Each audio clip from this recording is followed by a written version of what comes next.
All right, guys, I don't know if both of you guys have seen one or both of the documentaries I'm going to talk about, but the first one I'm going to tee up is Killer Inside the Mind of Aaron Hernandez. Now, Jared, I think you saw it, didn't you? Yes, yep. Did you get a chance to see it, Matt? Yeah. All right, so we'll have a good discussion about this. For people maybe not aware of it, it's on Netflix. It's a 3-parter about Aaron Hernandez, a convicted murderer, former NFL Patriots star tight end. And first of all, I think it was pretty well done. I know a lot of people out there are criticizing some facts were left out, this and that. But for those 3 hours, I sure learned a whole heck of a lot more about Aaron Hernandez than I knew beforehand. What'd you guys think? One of my big takeaways from this documentary was anytime that you have footage from inside the courtroom and it's two lawyers going back and forth trying to defend or trying to prosecute somebody, it's must watch. I mean, I've always wondered why the OJ case was so entertaining. I'm not going to lie, this is one of the first time that I've ever watched, kind of inside a courtroom. So that was one of my big takeaways. I mean, Jose Baez, Aaron Hernandez, defense attorney who also represented Casey Anthony. I mean, the guy's, you got to watch him. Like when he's on TV, he's an electric factory. So that was one of my main takeaways as regard to the entertainment value. But man, what a weird story. And I know a lot of people are complaining about, this is just basically coming up with excuses for why Aaron Hernandez killed those 3 people. I don't know. I mean, it's kind of a touchy subject, but I do think that it did kind of excuse his murders. But I think in a good way, because when you have CTE and when you're dealing with the stuff, when he's abused as a kid and, his dad passes away at a young age, I don't know if that's necessarily excuses or just kind of reasons for why somebody kind of turns into a killer. Well, I think they made it look, well, let's put it this way, made you have a little sympathy for him. I don't know if you could give him an excuse, but let's face it, he was a sociopathic killer, and whether it was CTE involved or not, that still remains to be proven. But there's a whole lot of other athletes that had CTE that didn't go out killing people. Yeah, and that's obviously the big debate. And, the doctor came out, in the documentary they talk about it, the doctor came out after looking at his brain and said it was the worst case of CTE she's ever seen, specifically for someone his age. So yeah. It's one of those things that, like you said, Jared, it's not, you don't want to make an excuse for him. He is responsible. He was held responsible. He committed those murders, and he was held responsible. He had to pay the price, and now he's dead. But, as far as the entertainment, the actual documentary, yeah, I think it was really well done. If you followed the trial or any of the stuff that was going on around Aaron Hernandez, a lot of that stuff has come out before. There's some podcasts about it, too, that go way more in-depth even than this documentary does. So a lot of that information actually has been out. This documentary does, with some things, go a little more in-depth with some of the interviews they had. And then with the phone calls from prison, that's a completely different side that you hadn't seen before. So, that was really interesting to see. Gives it a whole other dynamic. But to me, my biggest takeaway is, and like I said, it's not making excuses for the guy, because he is the one who made the decisions to kill these people and commit these crimes and commit these murders. So it is his fault. He should have been put in prison and everything. But whenever we watch these kind of shows about serial killers, whether they talk to people on death row or whatever the show is, the thing that always hits me, and maybe it's because I'm a parent now or something, but I can't understand how the parents of these people who become serial killers or commit these awful crimes can kind of just skate away. They're just sitting there in the courtroom watching their kid getting put away to prison for life, or sometimes they're not even in the courtroom. They're not even supporting their kid or whatever, because they're the ones that, you always hear the thing that racism, kids aren't born racist, racism is taught. A lot of these kids, a lot of these people are adults who are getting convicted of these awful, heinous crimes, were sexually assaulted, were molested, had parents who were absent, had alcoholic parents, had abusive parents, and had this stuff that clearly messed with these kids' minds. And it blows my mind sometimes that it's just all put on the kids. And, I know, in this case, Hernandez is the one that committed the crimes. But, man, there's a side to me that thinks, the parents should be held accountable at some point, because I just, you almost do feel bad for Hernandez with the way that he was treated growing up. And then, he had the relationship with one of his friends. So if he's having to mask, his homosexuality, which is a whole other discussion to have, that just adds a whole other side to him trying to be masculine. They talked about the tattoos and him trying to act like a tough gangster, like a fake gangster to try and mask, maybe another side, living a double life basically. So, you don't want to feel bad for the guy because he did commit multiple murders, but the way that he grew up with the abusive dad, the dad that wasn't accepting of his lifestyle that he wanted to live, you can't do that. It's a little more acceptable now in football or even in our society, but it's still, for people to be outspoken and come out of the closet like that, it's still not very acceptable, and that's really sad. So my main takeaway was I kind of did feel bad for the guy, but, when it boils down to it, he's the one that committed the crime. Yeah, and I mean, you broke it down perfectly there, and one of my notes was that I took away from, watching it.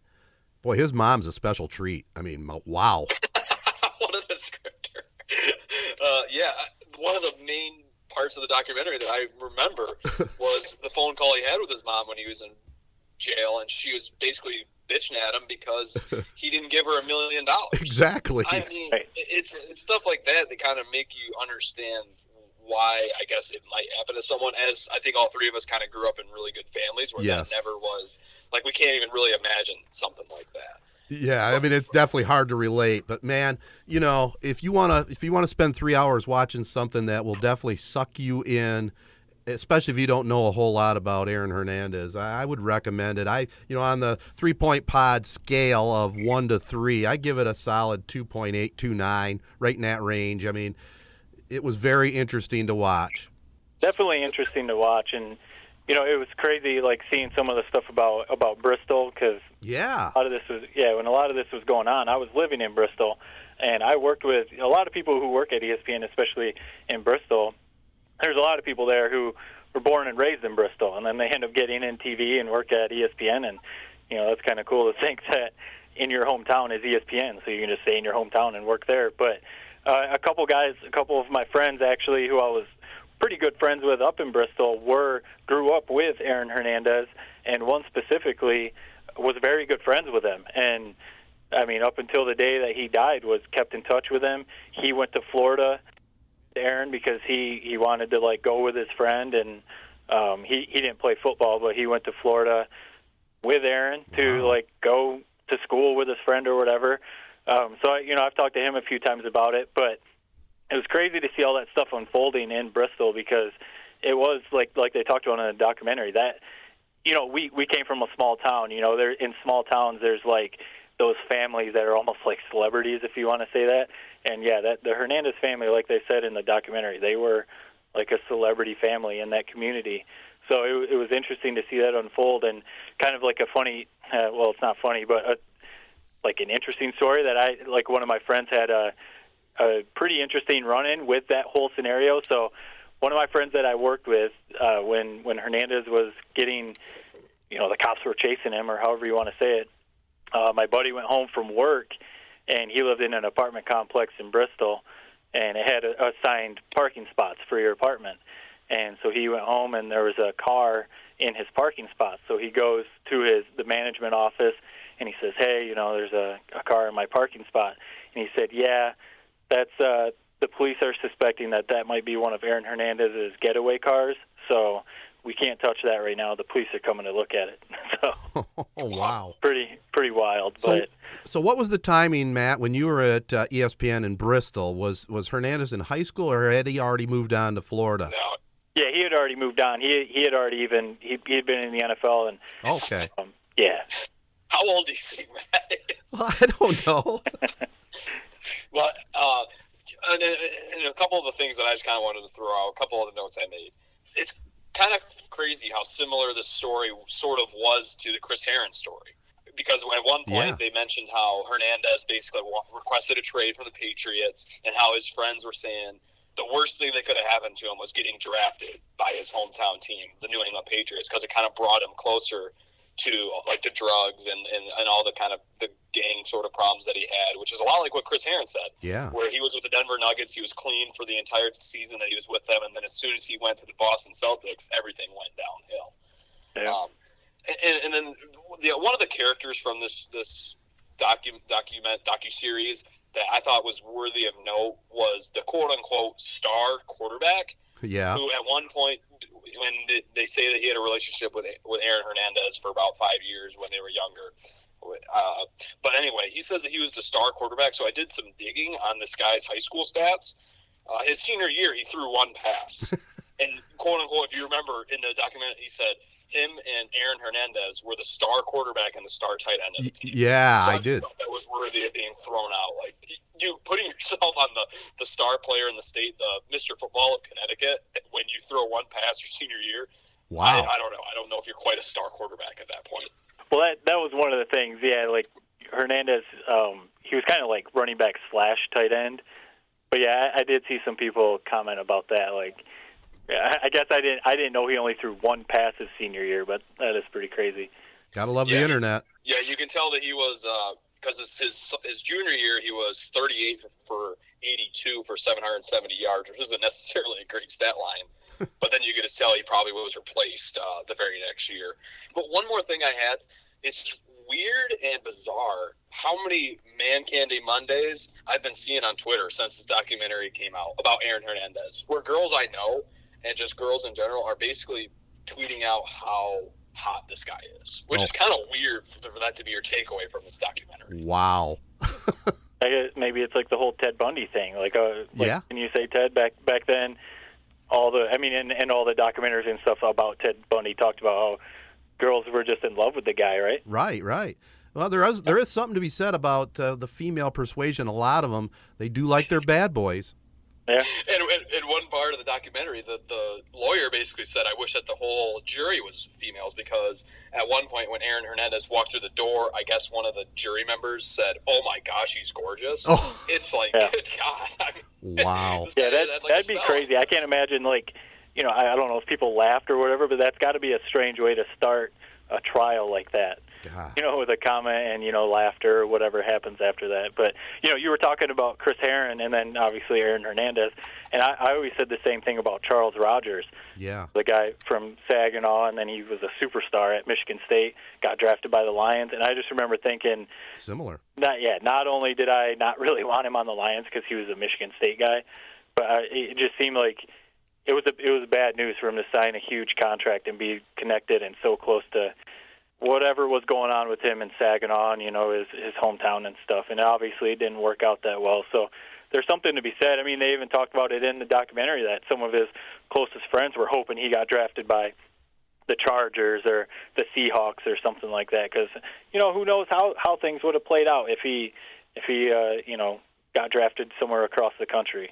Yep. Yeah, it's funny how fate plays out sometimes. And, it definitely makes you think for some of these guys like Herron, Rogers, and Hernandez, man, just being at home, it made it too convenient. One thing that this documentary definitely made me think about, and as far as our society has come in accepting the LGBT community and people being able to live more freely and be more outspoken about their sexual preferences and everything, clearly there is still a lot of hurdles for us to get over, because even though this was, about 10 or so years ago, that was a big problem, I think, for Hernandez to have to deal with, growing up in a home where his father wasn't accepting of it, living or wanting to have a career in professional football where you're supposed to be super masculine, and, there was the guy in the documentary who was also playing for the Patriots who had to hide his lifestyle. And it just makes me think about how sad it is, maybe because I'm somebody who's never had a problem with it and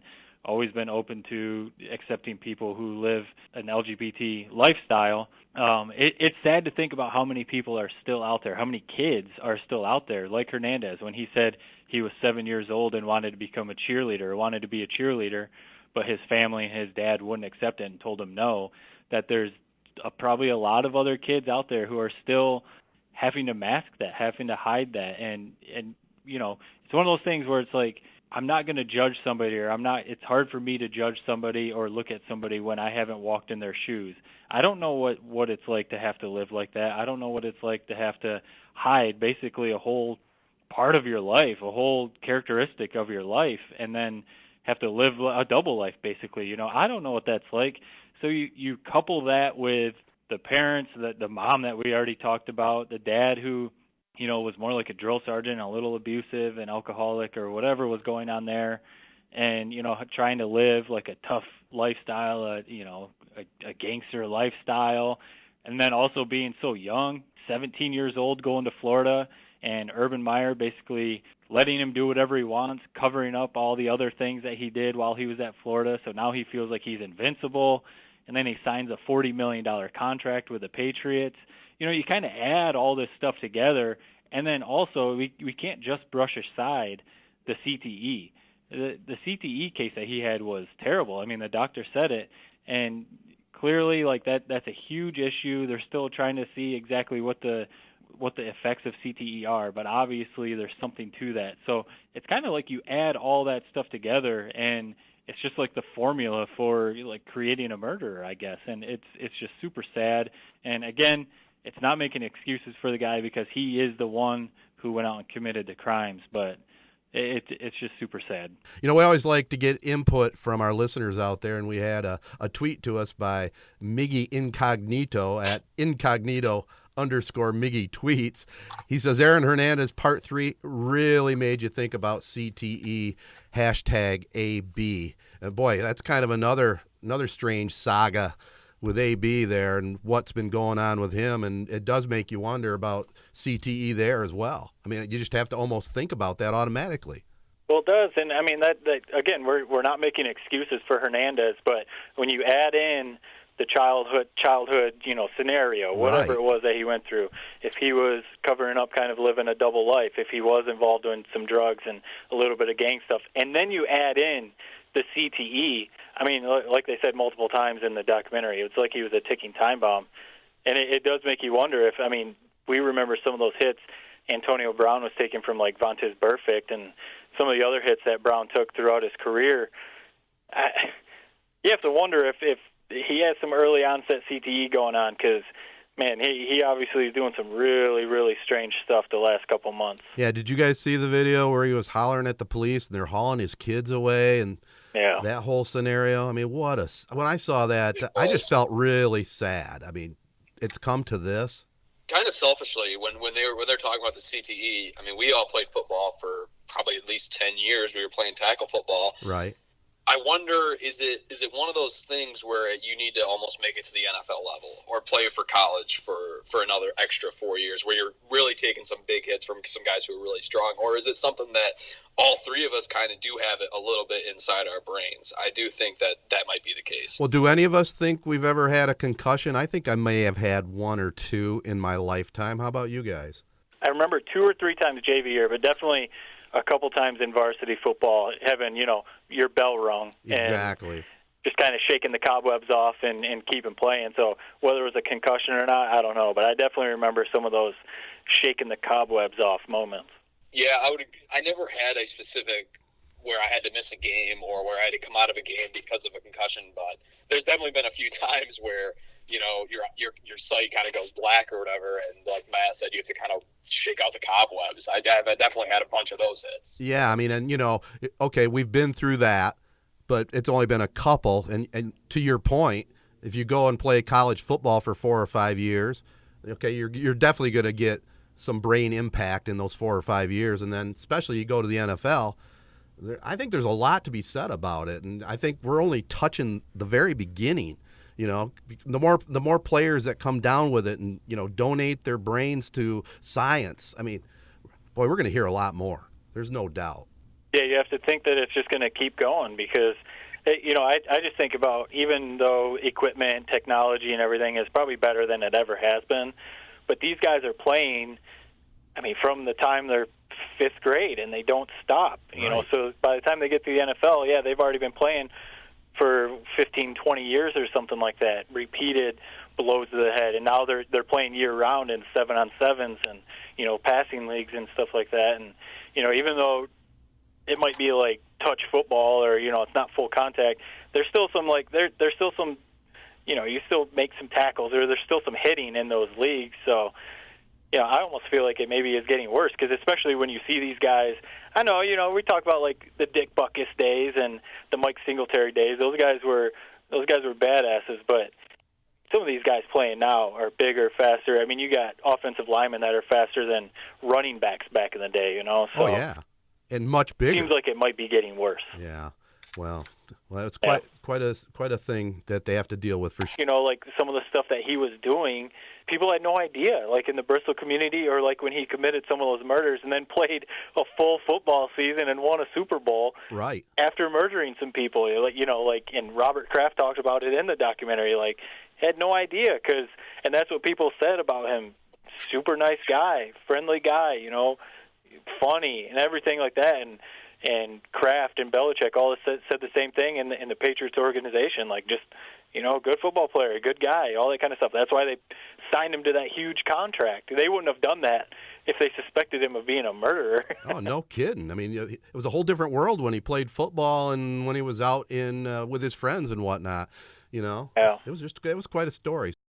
8590, 9500. Looking for items to buy or sell? Look no further than SheridanAuctionService.com. We will solve your problem. Bring Sheridan Realty and auction your items and we will market them all over the country and get them sold. If you are looking to buy items, we can help with that too. Call today, 989-720-SELL. It's fast, easy, and we get results. SheridanAuctionService.com. Buy or sell, we'll get it done for you.